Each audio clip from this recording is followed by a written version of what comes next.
While much of Washington, D.C. and American people today are paying attention to the commemorations of the second anniversary of the 10/7 terrorist attacks against Israel, and we're trying to figure out whether there's going to be peace or whether there's not going to be peace, what's kind of lost in the all the hubbub is about what else may be going on in the Middle East, and could there be the potential for a renewed war against Iran? Now, President Trump has gone to lengths to give himself credit for having ended that war and the 12-day war and bringing peace to the Middle East. He wants to bring eternal peace, etc.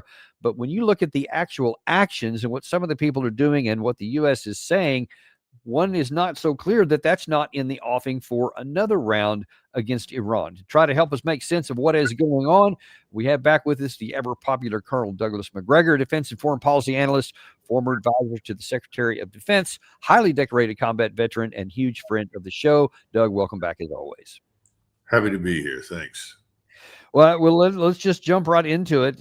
Even before we get to the Iranian stuff, I just kind of wonder what your thoughts are on all this alleged rush to peace in the Middle East, eternal peace, as Trump put it, especially to end the Israeli war. How do you see that? Well, anytime someone uses the word eternal, it frightens me. We've had lots of treaties that were deemed the beginning of eternal prosperity, harmony, and goodwill. I could go back and research them, but we've had a lot of them in Eastern Europe if you go back to the 13th century forward. I think it's all unfortunately unlikely. I know that there are lots of people who say, well, you've got to be positive. You've got to at least see that something good is happening. Well, I'm looking and I haven't seen it yet. And I don't see any alternative to what the Israelis are doing if they are going to accomplish their objectives. And I don't think their objectives have changed, regardless of what is said or stated. They want the greater Israel project to move forward, and they feel they have an opportunity now that they will not have in the future. And they're probably right. In the meantime, the world, despite protests to the contrary, doesn't seem to be too terribly exercised over the mass murder and expulsion of a couple of million people from Gaza, or for that matter, increasingly from the West Bank. Well, hard to argue with any of that, but and you talked about Israel's objectives. I suspect that they go beyond just the Gaza Strip and they actually look north towards Iran. There was an interview on here recently with Professor Mohammed Marandi, who seems to think that things are moving in that direction. And first of all, he says this about the situation with Iran. For almost 5 decades, the collective West has been demonizing Iran. They cannot tolerate Iran. But this demonization that has worked so well for 5 decades, I mean, there's no denying that this narrative has influenced views on Iran across the world. Why is it that only this evil country is opposing genocide? Why is it that no other country in this region is sanctioned? So people are waking up to that. Well, what do you make of that? Is Iran being unfairly demonized, or have they earned it? Look, no one's perfect, and all of us, every country in the world, has committed acts of aggression from time to time that in retrospect, no doubt, were regretted. But Iran is hardly this evil incarnate by any stretch of the imagination. We have to look at Israel and understand that they are treating virtually the world for 1,000 kilometers in any direction as effectively a bombing range. They struck targets in Lebanon quite recently. They continue to attack in Syria. They'll attack whomever they decide to attack, whenever they decide to attack. Iran, however, poses a new kind of problem for them. Iran is actually capable of responding and increasingly capable of defeating their strikes with their own integrated air defenses. So I think if we look at the movement of U.S. forces, particularly the rebalancing of munitions and missiles and rockets and so forth, the movement of naval power into the region, it looks a lot like we're headed into another confrontation with Iran. And I don't know what the trigger will be, how it will be unleashed, and it probably doesn't make much difference. But if you are Prime Minister Netanyahu right now, you look at the region, you look at the United States, and you say, I've got to use what I've got now. I've got to take maximum advantage of the United States and its military power. Because given the change in opinion towards Israel and what they're doing, I could actually lose support in the months ahead. So there is no incentive for him to suddenly back off, sign an arrangement that would effectively, in his mind, restore the status quo ante. Anything that leaves the Palestinians in charge of Gaza or the West Bank in perpetuity, at least insofar as the treaty is concerned, is absolutely anathema. They have to be removed. They must go. He's made that very clear. The Israelis believe that. The only holdup he would admit to, I think, is the presence of hostages in the hands of Hamas. If Hamas turns them over, then it's Katie bar the door. The bombs will fall and the killing will continue on an even greater scale with more ferocity. So, no, I don't see much hope for President Trump's alleged peace initiative. That doesn't mean that I doubt his sincerity. I just don't see much potential for success. And going back to what Professor Morandi said about the demonization of Iran, if he needed a fresh example, here is this from Benjamin Netanyahu, really trying to lay it on thick. And notice one of the potential targets that he says an Iranian nuclear bomb could fall on if action isn't taken. Is developing now ballistic missiles that are intercontinental ballistic missiles for 8,000 kilometer range. What does that mean? They add another 3,000 kilometers, and they've got under their atomic guns, the New York City in target, Washington, Boston, Miami, Mar-a-Lago. Okay? So that is a very great danger. You don't want to be under the nuclear gun of these people who are not necessarily rational and who chant death to America. So, yeah, even Mar-a-Lago apparently is in the nuclear crosshairs. I mean, he's really laying it on thick, trying to make it no, we have to go to war against Iran. With him making these kind of comments, it's almost like you would be a fool to allow them to go on with the assumption that they're just going to build this nuclear weapon to use against Boston and Mar-a-Lago. How do you see it? Raymond Aron, the great international relations scholar of France, said that small countries do what they must. Large countries do what they can. If you're a small country like Israel, then it is in your interest to make your problems America's problems, to make your threats America's threats. And that's what he's about. He's trying to convince everyone that if for some reason we fail to support Israel's bid to ultimately destroy Iran, to balkanize it, to destroy its government, to effectively remove it as, some of the more neocon scholars would say, remove it from the great chessboard. If we don't do those things, then the world as we know it ends, and we're the next targets. This is not a new ploy. This is a very old ploy. Unfortunately, it's worked rather well for them to this point. The question is, will it work much longer? I rather doubt it. And I don't see any evidence for any interest in Iran in launching ICBMs with nuclear warheads, even if they had them in any considerable strength or numbers, against the United States. I mean, we've lived with this balance of terror with the Soviet Union and now today Russia, and previously with the Chinese for some time. No one is interested in turning their respective country into glass by attacking the United States of America. So that's all complete and utter nonsense. But we've lost the sense, and I think this is the problem that we have with President Trump and everybody in Washington. We've lost the sense that the most critical thing we can do in foreign and defense policy is avoid war. On the contrary, we seem to be in the hunt for additional wars. We don't have enough as it is. Well, it certainly seems that we have been on that path, and it certainly seems that we're on the path to going back to here. And going back to that interview with Professor Morandi with Rachel Blevins, he seems to think that Israel is flat out planning on one. It is also believed by some that Trump would like to have a lull in the hostility so that the Israelis could have a freer hand in carrying out a new war against Iran. That is a possibility. We'll have to wait and see. We don't know, but it is clear that the American and Israeli regimes are working together to prepare the regime for another war. And that is quite extraordinary if one takes into account the fact that the United States claims that it has, as Trump repeatedly says, obliterated Iran's peaceful nuclear program, which of course was an act of war and barbaric and inhumane, that aside, but they don't have an excuse based on Trump's own claims to attack Iran again, but they seem to be preparing for that.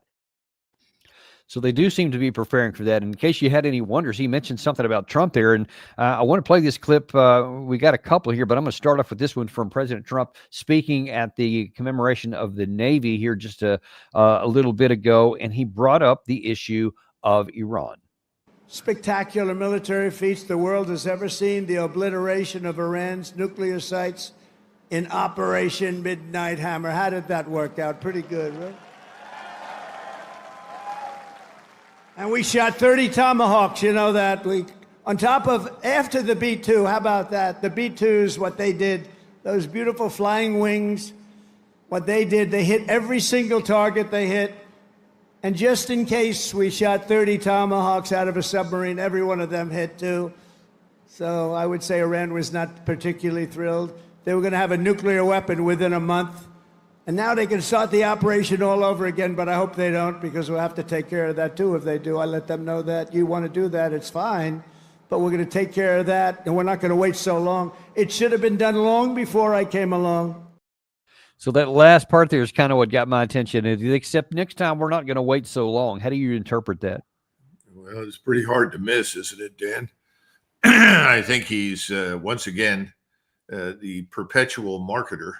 He loves to market himself, and he uses whatever he can to market American military power. He places American military power at the head of the list of instrumentalities for the advancement of whatever interest he thinks is important. We have no interest in the destruction of Iran. We never have. As far as we know, though the Iranians may very well have the capability to build nuclear warheads, there's no evidence right now that they have any. And they made it pretty clear that they would rather not leave the Nuclear Proliferation Treaty Organization. So we have to take that with a grain of salt. But unfortunately, this is something that he enjoys talking about. As we've discussed it before, for people overseas, it's very hard to sort truth from fiction, imagination from reality when President Trump speaks. He may want to cultivate a positive image for the United States, but what he does, unfortunately, is demonstrate that he's reckless, he's impulsive, and he's quite capable of taking action that is devastating on the world stage. That's all he did in that speech. You know, we've got these marvelous flying wings. They can show up in the middle of the night anywhere in the world and destroy everything beneath them. Well, at the moment, he's gotten away with that. Is that the future? I don't think so. And do we want that as a future? Because, you know, somebody said many years ago, cast your bread upon the waters, and in a few days it will return manyfold unto you. I think he's on a dangerous path. I think the world is increasingly sick of us. And that's how you get BRICS. That's how you get parallel financial institutions. That's why we're in a lot of trouble right now, because we are financially fragile and economically weak. And the world is beginning to figure it out. It's only a matter of time until this military hammer that he's talking about is exposed for what it is. It's an instrument, but it is by no means without countermeasures. Well, we don't ever want to talk about that. More on that in a minute. I want to stick on this issue with Iran, though, right now. Let's just kind of pepper you with some questions here. Let's just say that is in the planning, and that we're going to take some military action against Iran. Start off here. What would such an attack look like? What do you think, that given our capabilities and assets in the region, along with Israel, given what happened last time, what would even be an attack look like, and what would be the end state? Well, you know, everybody wants to delve into this, and this is really very dangerous. So I'm going to talk in broad terms because I happen to know a great deal about this, and the world does not need to know. I don't want to see Americans being sent in harm's way who are going to be exposed to dangerous enemy countermeasures So let's keep this general. First of all, it's overwhelmingly and must be of necessity air and naval power. We are not going to commit ground forces to the invasion of Iran. It's just not going to happen. We don't have the ground forces to send. They're already overstretched. Most of them are in Europe. So that's not going to happen. Secondly, it's not so much what we will do, I think, that's important, because what we'll do is similar to what you've seen in the past. We'll fly intercontinental bombers into the area. We'll try to bomb with impunity. We'll try to hit targets on the ground that we think are not adequately protected. We will refuel and resupply and support the Israelis who try to do the same thing from the air. This is not going to be altogether different. What we don't know is where some of these attacks will come from. Is Azerbaijan still a usable platform, or have the Russians made it clear to the Azeri Republic that this is unacceptable and they're not going to tolerate it? Where are the Russians now in all of this? What are they prepared to do? How many of them are already on the ground in Iran working on this integrated air defenses? What about the rest of the region? Will the rest of the region sit idly by and let us violate their airspace as they have in the past? What happens in Egypt? The Egyptians are building up, and the Egyptians could intervene militarily. And right now, the Israelis on the ground are probably weaker than they've been in a very long time. They've taken heavy casualties. The country is fatigued. Reservists are not showing up. There are a lot of things that could happen, and they could happen very suddenly. We don't have the luxury of doing anything we want. We are going to be limited in how we attack, from the directions we attack, how far we penetrate, and what we use. So I think President Trump would do us all a favor by talking a lot less about it. But beyond that, I don't think we should say very much. Let's just assume it's all air and naval. And people like air and naval power in Washington because they don't see it as putting much at risk. In other words, they think that they can continue to strike and bomb with impunity with no probability of high losses. I'm not sure that's true, but we'll see, because no doubt that's what we're going to see again. And let's look at the other half of that equation. What would Iran do in response? So the claim was made after the 12-day war was that Israel and the United States destroyed most of what was left of their air defense systems. And so now that everything's really vulnerable, they could go in and clean up. But then I've seen other reports, which I cannot validate, that says that they have actually been rebuilding both their strike missile force, and expanding their inventory, as well as with the Russians' help, expanding or rebuilding their air defense. Do you have any understanding of how that situation is developing? If I were to guess, based upon the limited material I've seen, if we say integrated air defenses are at 100%, if everything is perfect, I would say they're probably 60 to 70% of what they need to be. Now, that's 50% better than we saw before, okay? So if I say that they're 60 to 70% of what ideally they would like to have, that's an exceptionally better than what was encountered the last time around. And frankly, some of those air defenses were destroyed. Some of them were never really tested. Most of the munitions and rockets, missiles and so forth, were fired beyond the range of the integrated air defenses. That's going to be tougher right now because our missile inventory is down. We don't have as many missiles as we had the last time. We are going to rely more, I suspect, on precision gravity bombs, which means that you have to fly through the integrated air defenses to deliver those bombs. We'll see. That's just a general observation based on the numbers I've seen presented to me of the available missiles and munitions. And we've talked before, Dan, about the inventory. Our inventory is down, and we can't rapidly surge and build more missiles. The Israelis, of course, now have a good stockpile of the theater high-altitude air defense missiles, the THAAD, the radars. They've got the equivalent of 2 batteries. I suspect we've stripped out a lot from the other batteries to bring them up to full strength, and our soldiers are operating those on the ground in Israel. I'd be very surprised if those were not targets early on in any response the Iranians launch against the Israelis. In other words, they'll go after those batteries. There's no doubt about it. And something like the Oreshnik, if they have something like that, and they do have hypersonic missiles, will annihilate all of that in a few seconds. The bottom line is that this is a very dangerous thing for Israel. Israel could be on the receiving end of something twice or three times worse than what they saw the last time. The danger for Iran is very clear, that as the Israelis begin to lose, if we're not able to reduce the damage, that the Israelis will simply opt for a nuclear weapon. I think that the Israelis, once again, are going to be focused on the regime. They think that if they can just remove this regime, the country will begin to fall apart. They don't seem to have figured out that the opposite is the case. And right now, in both human terms as well as in equipment terms, the Iranians have built a lot of redundancy. So they made it very clear. Actually, the president of Iran has made it clear, if I die, there are others who are going to step up and take over and execute the mission. So I don't think they've come to terms with the reality that Iran is not some sort of tribalized state in the Arabian Peninsula. This is a modern nation state now with a lot of capability, and it now has the support of its people on a scale that I don't think it's had in decades. So the notion of an invasion from Azerbaijan to raise a rebellion of Azeri Turks against the government is pure fantasy. It's not going to happen. I think the Israelis have a great deal of difficulty coming to terms with reality. They just don't like it, and they don't believe it.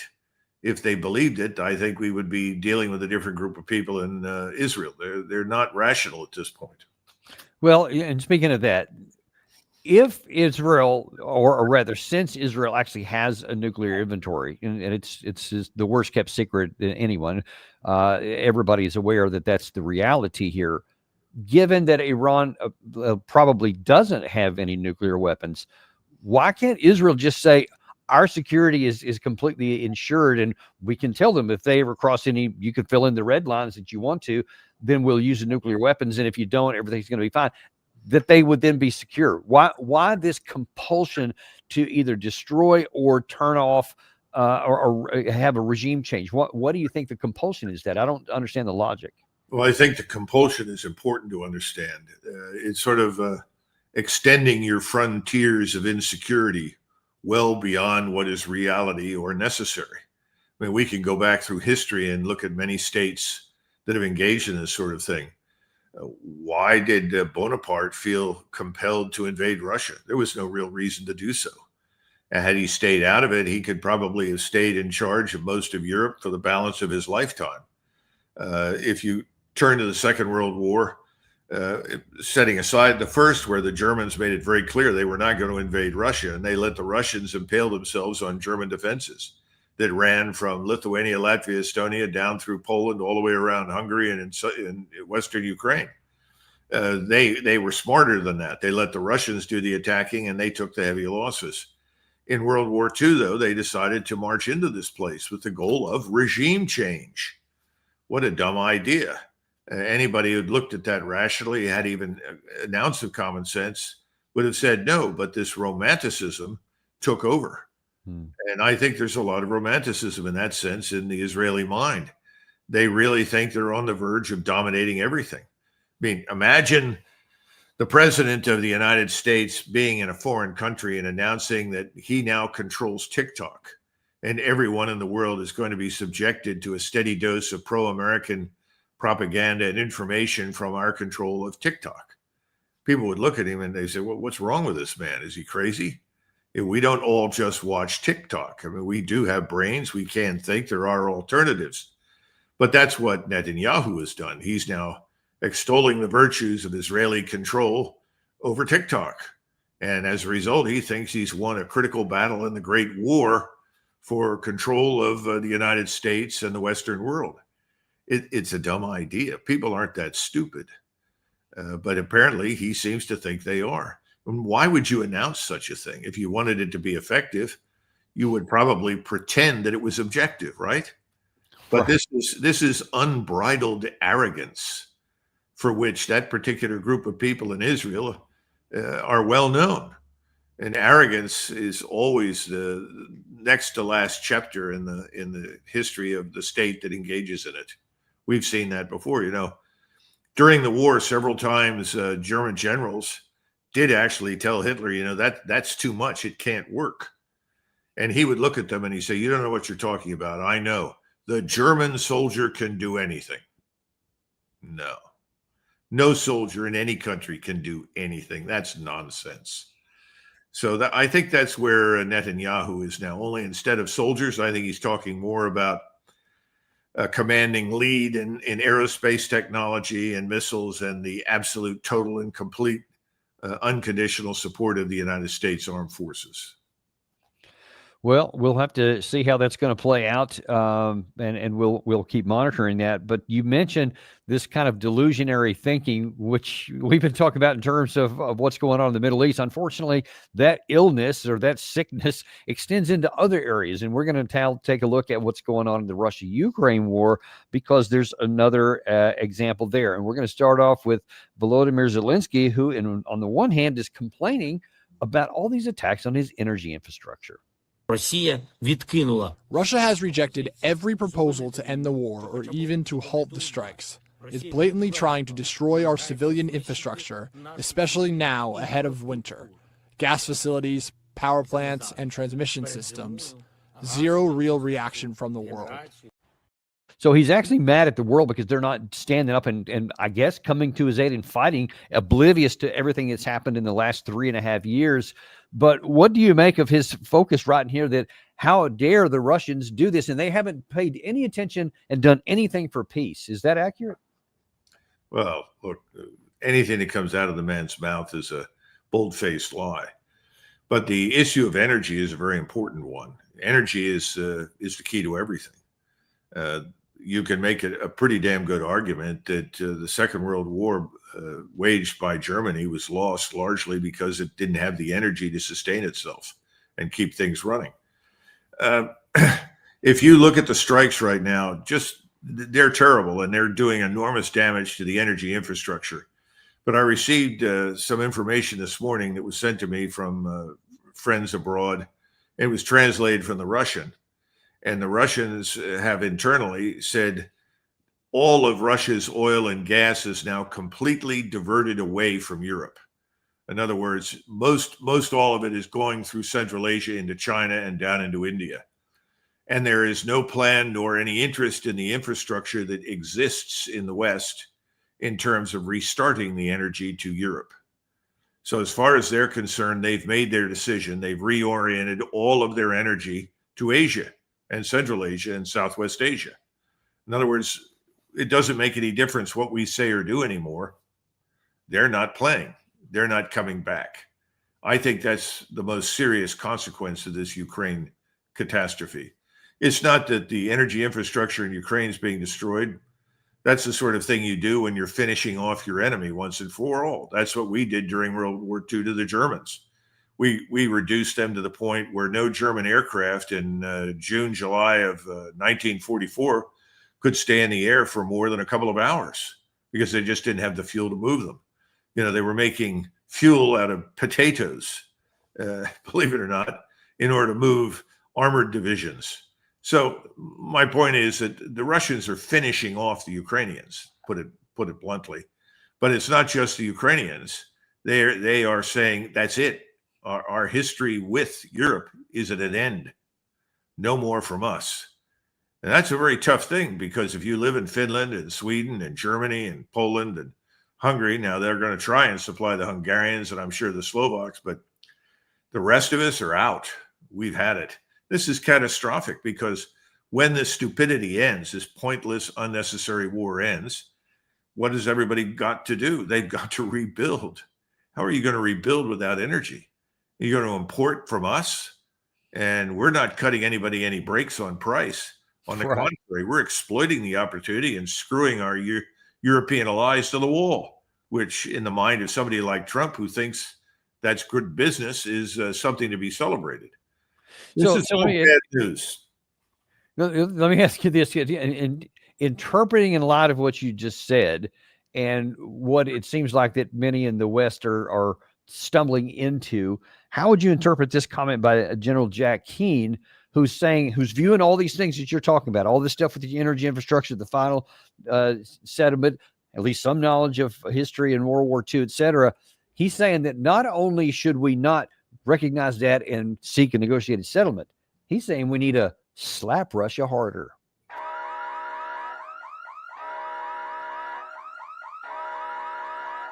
Putin is steady, he's deliberate, he's ruthless to be sure, but he's not reckless. These are deliberate, methodical moves that he is making to undermine the United States' will and resolve and undermine the Europeans' will and resolve.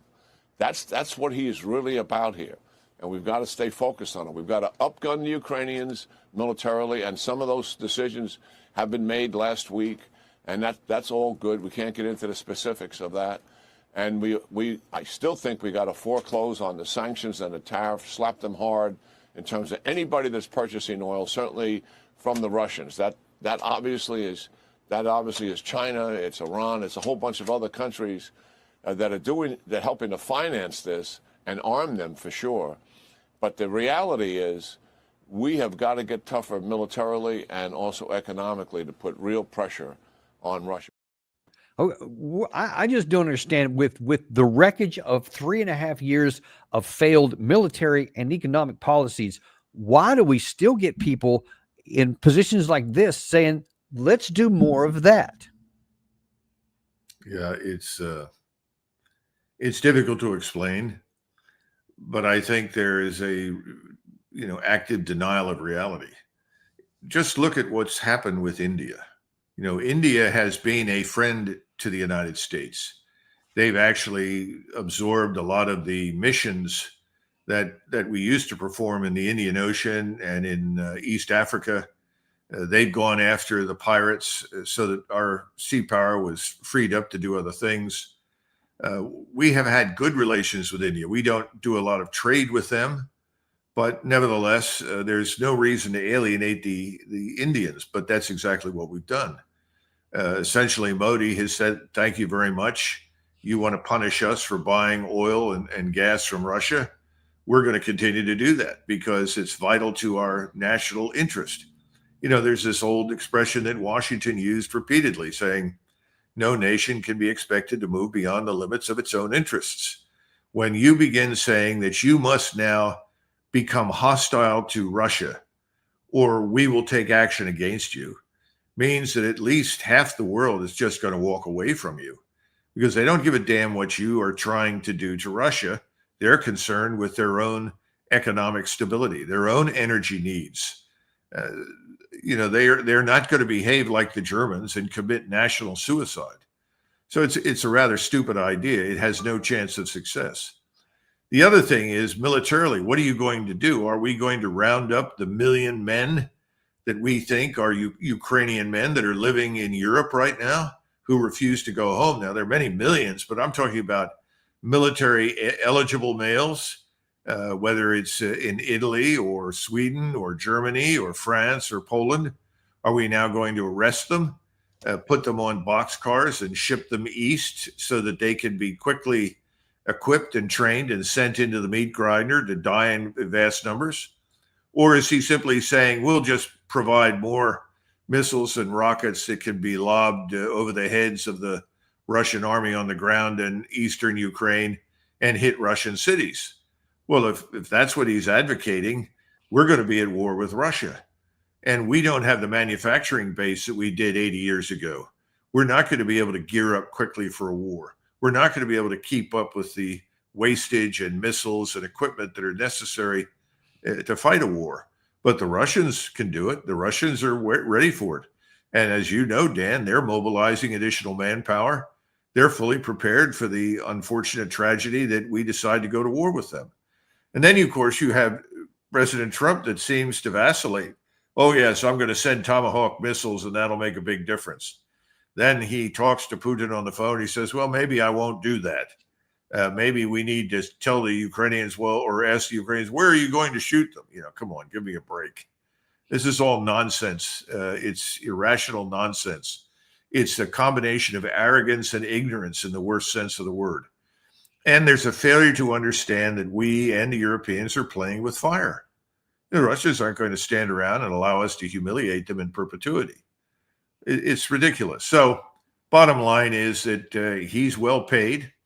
He's one of your Fox News influencers, just like the influencers that our friend Bibi Netanyahu has purchased in the United States, who are being paid as much as $7,000 a post for something that advocates support for Israel against the Palestinians in Gaza or anywhere else.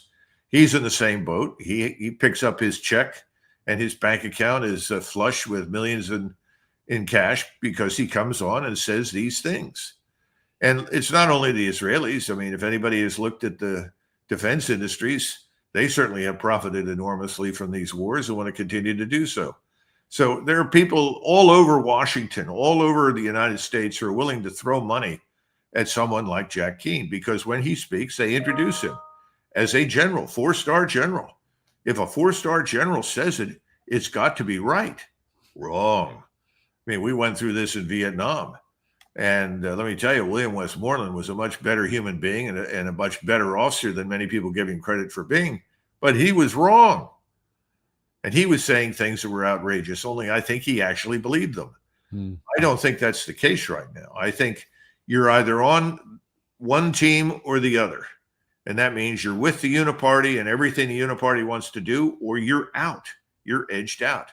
You go to the land of Charlie Kirk and vanish. Well, that's a darker version of it. But you mentioned something really got my attention. You said there this kind of arrogance and delusion. That's on the American side that we're talking here.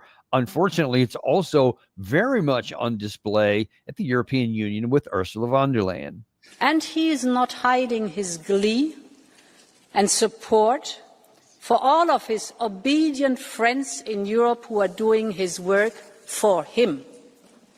This is the oldest trick in the book. Sow division, spread disinformation, create a scapegoat, all to turn Europeans against each other, to try to lower our guard while we fight each other, to weaken our resolve and our resilience. This is a trap. So she's saying that obedient friends, what she was talking about there was Viktor Orban and Robert Fico from Slovakia, that they're not on board with blocking everything from the Russians and from supporting all these sanctions and everything else. They're much against that. Viktor Orban, we showed earlier this week in a comment that he made last week, where he's saying, listen, we're doing our own national interest. He goes, it would be economic suicide for us to just stop buying Russian oil. We're not going to do it. We have no interest in going to war with Russia, and we're going to go for our own national interest. And then to which you see Ursula von der Leyen then demonize them as being obedient friends of Vladimir Putin. How do you think that's going to play? Well, did you look at the audience? I thought the snapshots of people sitting in the audience spoke millions of words. I mean, everybody's there like, thanks, Ursula, for your brilliant leadership that's utterly destroyed the economy of Germany and most of Europe. Thank you, you and Mrs. Merkel and the others, for having opened our borders and admitted millions of people that did not come to become part of our society, but came to change us into them. Thank you for the rise in criminality, for the destruction of our law-based society. I don't think anything she says is any more taken completely seriously by anybody. And by the way, when she was the Secretary of Defense or Minister of Defense in Germany, the damage she did to the German armed forces was treasonous. And Merkel let her do it. And now Germany has nothing. But, the Germans are slow to wake up. It takes time. And things are getting worse in Germany, not better. Germany is really on the skids. And at some point, it's going to bottom out the way it did in the Weimar Republic. And when that happens, everything will change. And I suspect von der Leyen and others will leave the country lest they be imprisoned and eventually tried for treason against the German people. That's how bad it is. So I wouldn't pay too much attention to von der Leyen. And Orban is on the right side of history, as is Fico. They know the truth. They know what's right, what is wrong, and they have spared their populations tremendous suffering as a result. Well, you talk about that not people paying attention. Unfortunately, she is the president of the European Union, so she does have a bully platform. But as you pointed out there, and those images that you saw where the people were really bored, one lady's just kind of on her phone, so they're not paying a lot of attention. The hall itself, when they had a big pan back, was pretty empty as well. Yeah, that was one of the good ones. But watch this clip here, because somebody else finally got up and said something about it, and this is an EU parliamentarian from France, a woman named Aubrey, and she has a different message for Ursula von der Leyen. You've capitulated to Donald Trump, not just by supporting his neo-colonialist plan for Gaza, but also by giving way on all of the economic demands of Europe to benefit the US. It's been a one-way street against democracy, the vassalization of the EU, and accepting the fascisation of Europe. You should leave, Madam von der Leyen. You've acted against democracy with this Mercosur free trade agreement, disregarding national votes in parliaments and the unity of the member states. You're killing off our agriculture. You're poisoning with dangerous pesticides and destroying the planet. Madam von der Leyen, you should leave. So that was a pretty strong, and Gary isolated some of the comments here when Ursula's being asked to leave, and he's like, that's not really liking that part there, but it's just not a lot of strength being shown there. And she's talking about divisions. She was talking about Ursula von der Leyen was about divisions between Fico and Orban, but obviously that's not the only ones. How do you see that in terms of fracturing, and where is Europe as a whole right now? Well, look, von der Leyen is essentially the captain on the Titanic, and the bow is already underwater. The stern is rising. So the EU is on its way out. So is NATO. These things will continue until they can't, and that's coming sooner rather than later. So I think that's essentially what that very astute French woman had to say, and God bless her for standing up and saying it, because I know that is a widespread feeling across Europe. Now, there are some Europeans who have a tougher time coming to terms with reality as far as the EU, or for that matter, NATO is concerned. But certainly on the continent, with the French, the Spaniards, the Italians, the Greeks, when you go into Austria or the Czech Republic just held an election. They elected a very staunch nationalist, very much a common sense man who is concerned with what's in the interest of the Czech people. And I'm confident that he is going to ally himself, for all intents and purposes, with others in Europe who feel the same way. This is over in Europe. Von der Leyen is finished, but these people will not leave until they are thrown out. That's coming. And von der Leyen will go out the way so many others have in the history of Europe, in a blaze of fire and storm and misery. But that's the way it has to be, because it's the only way for the Europeans to recover. And unfortunately, the wreckage from all of that disaster that they have reached for the last 3.5 years will be smoldering ruins in Ukraine, and just bodies upon bodies stacked up in military cemeteries. And that will be the ultimate, I guess, legacy that these folks will have left behind. But we'll one thing, if I could mention it, an example of colossal stupidity is in Poland, where the Polish government is not allowing rail connectivity to China. In other words, they've said nothing can come through Poland into the rest of Europe. Well, what are the Chinese shipping in that is so dangerous for the Europeans? Are they shipping in finished products that you can use in your home office? Is it automobile parts? I mean, exactly what is the danger of allowing China to ship goods into Germany and France, where there's obviously a demand for them? Well, I don't see it. And in fact, the sad part is that if you look at the map, there's a city in France called Rochefort, enormous harbor facility, some of the best in the world. You could run that rail line right into Rochefort.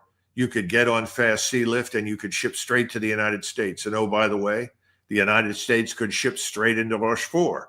And that same rail connectivity could be used by us to promote commerce. We've got to stop equating commercial prosperity with military danger. They're not the same. And the fact that a country is growing rich and prosperous from its trade doesn't make it an enemy of the United States or Europe or anybody else. The Poles have done something very stupid that's going to harm them for a long time. And the sad part is, as you and I both know, the Chinese, like the Russians and everyone else, will send all that material somewhere else. Yeah. It's not as though they don't have another market. Again, this goes back to President Trump's approach. Our market is the greatest in the world. No one can live without it. Wrong. That is not true anymore. And that's what we're finding out. So the whole tariff concept was always a dead end from the beginning. It was going to lead us nowhere. It was going to jack up prices here, and it was going to offend everybody. And what the French woman said was accurate. What about this agreement you signed with Donald Trump? That stuff's never going to happen because it's not in the interest of the various members of the European Union to sign up for their own destruction. And again, it goes back to what we were talking about before, energy. Oh, sure, I'm Donald Trump. I'll send you liquefied natural gas and I'll screw you to the wall while I do it. And that's business and that's me and I'm transactional. Great. Over the long run, that's not going to endear us to anybody. It's just going to make more enemies. It's a terrible situation right now. It is, yeah, across the board when you see that. And unfortunately, President Trump said some other things here recently, which also either have people scratching their heads, raising their eyebrows, or just outright being concerned. And I want to look at a couple of ones here because he said something really odd in the military sphere that, and he kind of echoing some terms that was said to the U.S. generals when they were in town a week or so ago, that, you know, we're getting rid of this whole DEI woke culture, whatever. And there was a lot of things in that needed to be gotten out. But unfortunately, I'm not sure that he really understands what even that means, because at this naval meeting here, he said this. Problem with Vietnam, we stopped fighting to win. We would have won easy. We would have won Afghanistan easy. Would have won every war easy. But we got politically correct. Let's take it easy. We're not politically correct anymore, just so you understand. We win. Now we win. What does that mean? He said we would have won Vietnam easily if we hadn't have been, woke and all that and DEI. And if we hadn't have been woke, we could have won Vietnam easy. All these would have been easy along with Afghanistan. But he's the one that signed the protocols wisely, I'll point out, to end the Afghanistan war with the, I think it was called the Doha Protocols in 2020. And now he's going back and saying, well, it was only the woke military. What do you make of that? What this inevitably boils down to when you talk to a veteran who was in Vietnam, who's bitter and angry, and I've certainly talked to many of them. Most of them now are far older than I am. But they would say, we had enough firepower, we could have killed everyone. Well, that's a marvelous solution, isn't it? And that effectively is what it boils down to. Here is Vietnam, a country in Southeast Asia of no strategic importance to the United States whatsoever, not in the fundamental sense. We decide to intervene in that country in what turned out to be essentially a civil war. We paid no attention to anybody who told us what they had encountered, what they'd learned, like the French, but not just the French, also the British and others. We went into that country, and the first soldiers and Marines and so forth that landed weren't even sure what their mission was, let alone the objective. There's a very famous event that I'm afraid President Trump is unaware of. And that happened when Lyndon Baines Johnson, as I recollect in 1967, asked General Omar Bradley, General of the Army, Omar Bradley, to go to Vietnam and evaluate what was happening over there and then come back and tell him. He was over there, I think, for almost 2 months. He came back. He walked into the Oval Office with the president, and LBJ said, well, General, what did you find out? And General Bradley said, well, I can't find anyone from the rank of sergeant or captain all the way up to 4 stars who really understands what it is they're trying to do. He said, well, what do you mean? He said, they don't understand what they're there for. They don't know what the mission is. And LBJ said, well, that's unbelievable. I can't believe that. And he said, well, why don't you come back, or why don't you take this legal pad that was on his desk? And General Bradley handed him the legal pad and said, write out the mission, explain what we're doing in Vietnam. And so LBJ took the pen and he started to write. And, there are a lot of things here and it's going to take me some time. And so Omar Bradley said, if you can't write down what the mission of our forces is in Vietnam right now, in the next few minutes, get out. Well, gosh, Omar Bradley was right. This was the problem in Korea. Everybody wanted, Eisenhower was being lobbied to extend the war in Korea. And when he went over to Korea, he never promised that he would end the war in Korea. He never said that. He simply said, I will go to Korea. So he went to Korea and he got a briefing. And the briefing was given to him by General Mark Clark, who had been placed in command on the ground in Korea. And Mark Clark gave him this wonderful briefing and said, we need, in order to win this war, 830,000 men in the 8th Army. And with that force, we can march into Manchuria, swing around, and move into China and put an end to this war. Well, Eisenhower sort of listened. He knew Mark Clark from the Second World War. He didn't want to say a lot. He said, thank you, got up and walked outside, turned to his military assistant, who was General Goodpaster. And he said to Goodpaster, he said, this is insane. The United States isn't interested in going to war with China. We're not going to draft in millions of men to supply an 830,000 man army to fight the war in Korea. We have to end this war. So what did he do? He said, no, we're going to restore the 38th parallel. We're going to negotiate with the enemy. We're going to end the war. The American people don't want it, don't need it. It's irrelevant strategically to us. And by the way, if you go back far enough, it's MacArthur who, after World War II, recommended that we vacate Korea completely, because he said it's very difficult to defend this peninsula against a determined land power like China. If they really want to take it, why are we in the way? We can't fight that war. That's not something we want to do. Remember, people had this crazy notion that you don't want to fight a land war in Asia against people that have inexhaustible quantities of people. Look, all of this is craziness. And Donald Trump is out of touch with reality. And again, this is something you and I have discussed on more than one occasion. People have lost their fear of this thing called war. And it's a terrible mistake.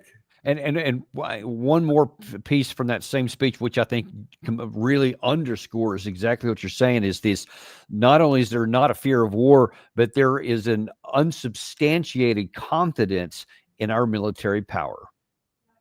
We're gathered on this storied waterfront to celebrate 250 years of strength, tenacity, and unwavering courage by the greatest fighting force and that's true, no matter where you go, no matter what you even think about, there's nothing like the fighting force that we have. Roamed the seas, it's called the United States Navy, and there's nothing in the world like it. Docked beside us today are a combined 150,000 tons of pure American naval supremacy, and two colossal reasons why no one should ever want to start a fight with the USA. That kind of echoes something that one of the weirder parts, I'll say, of Secretary of War Hegseth's comments to the generals the other day, when he was berating them on so many different fronts. And yet he said, we are the most powerful military on the history of the planet, bar none. Nobody else can even come close to it, which seemed to undercut the whole comment that there was a lot of things that need to be suppressed. But the point being that they think that at the top leadership that we are basically an unstoppable military force. And that comes in the light of maybe we're going to go back into Iran, or maybe we're going to go into Venezuela. Apparently there's some movement on that too. What do you see as the concerns about this belief that we have the best military in the history of the world still today? Well, I think we've heard this on many, many occasions. The Japanese certainly made these noises in November, December of 1941. The British were convinced of this when they sent the Prince of Wales towards Singapore in 1942. The Prince of Wales is now comfortably on the bottom of the Pacific Ocean, as is most of the Imperial Japanese Navy. Our forces are legacy forces. They are a structure that rests comfortably on the foundation of the Second World War. We are in a period of very rapid and unpredictable technological change. The force that we have, as good as it is vulnerable in many, many ways. If we continue to push our way into other people's countries, if we continue to interfere in the affairs of other people overseas, eventually they will use the capabilities that are emerging right now to destroy or neutralize the forces that President Trump is extolling. In other words, for every measure, Daniel, there is a countermeasure. We know that only so well. And you can be the best at whatever you do this week, and 2 weeks later, it's not quite what you thought it was because something else has happened. The Germans found this out repeatedly. And when they figured out that they needed something other than what they had, it was too late in the war to build it because they didn't have the industrial capacity to keep up. We don't have the industrial capacity to keep up either at this point. What is really required right now in the United States' interests and national security is that we need to retrench. We need to come home. We need to shed these unnecessary overseas commitments. We need to get control of ourselves. Who is in our country? Are these borders and literal waters? And I'm not just talking about the Mexican border, all of our land borders, as well as the borders on the oceans. Are they secure? No, they're not. We're still seeing massive drugs and massive criminals find their way into the United States. Someone sent me something earlier today and said, we need to go after these people in Venezuela. Look what they did to Laken Riley. Well, I remember Laken Riley. That was a horrible tragedy. This criminal from Venezuela did terrible things and murdered that girl. How did that person get into the United States? That person walked through an open door created by President Biden and Mr. Mayorkas. You know, if anything, they are to be blamed for what happened to that girl. That was simply a criminal Venezuela unloaded. But do we attack Venezuela and kill tens of thousands of people because a Venezuelan criminal inside the United States murdered one of our citizens? I don't think so. I think what we need to do is enforce the law at home.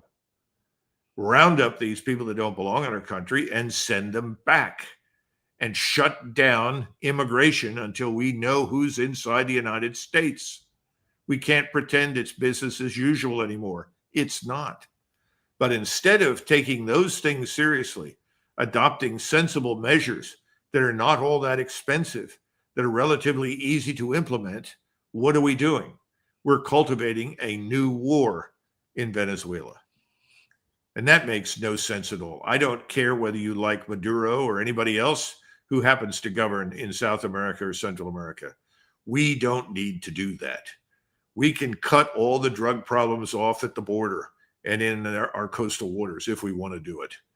And that's something we need to do. But it's also, you've got to make some hard choices. Instead of blaming Venezuela, we need to go after the people that come into this country illegally. And we need to go after the people that disseminate the drugs. We need to go after the people who are engaged in child trafficking. And the punishment for these people should be as severe as we can make it. You know, this is no time for us to indulge criminality. If we are not prepared, if we're prepared to go halfway around the world to kill people we don't know who present no threat to us at all, I should think we should see the virtue in dealing with the criminals that we have right here at home instead of going overseas to find people we don't like. Doesn't make any sense to me. Yeah, I have to agree with you there. There's a lot of things that we could do differently that would actually produce a more secure and safe and prosperous country. And I'd like to see us go down that path. But as always, we're very grateful to you for coming on, for providing such clarity on these things so that we see that there is a path that can actually help us. And there is a path that we can harm ourselves more. And if we can avoid the one and cling to the other, then there still is a hope for our future. We'll have to see if our leaders can actually wake up and see that kind of stuff. But all we can do is provide the truth and the evidence that you do here. And so we're very grateful for that. Okay, thanks, Oh, Dick. and by the way, before I let you go there, we had been highlighting this October 4th meeting you had in Dallas a little bit, and so a lot of people were wondering what came of that, and I wonder if there's anything you can tell us about it. Well, I need to provide you with some photographs, and we did videotape it, and we will pull out excerpts of the evening because we had some very impressive people speak. And I think it was very well received. It was sold out, so there were no seats. Good to hear. Sold out. And we will do it again. We have not yet decided which city we will go to and when, but that decision will be made in the near future. But it was not just the people that were there to speak. Judge Napolitano turned in a bravura performance, really, explaining what is constitutional, what isn't, and the importance of the law and how to think about it. Natalie Brunel came in and answered everybody's potential question about digital currency better than I've heard from anybody in the country. But then we had people in the audience who also spoke. And one of them was a lady, spoke in perfect English, very, very impressive woman, very smart. But she had lost 22 family members in Gaza, all Christian Palestinians. These particular people were Roman Catholics. And they were members of a church which is arguably, if not the oldest Christian church in the world, perhaps the second oldest. And of course, these people tried to protect the church, and they were killed by a mix of airstrikes, tank ammunition, and snipers.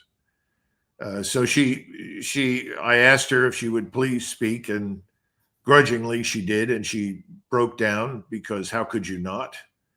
But she was there, as there were several people that came from all over the country saying, thank God for you. You are saying the truth. You're telling the truth. And we all want this to end. And we want it to end as soon as possible. And of course, the problem is we all agree, but we don't have the authority or the power to influence government. The government is under somebody else's influence, and it's not American.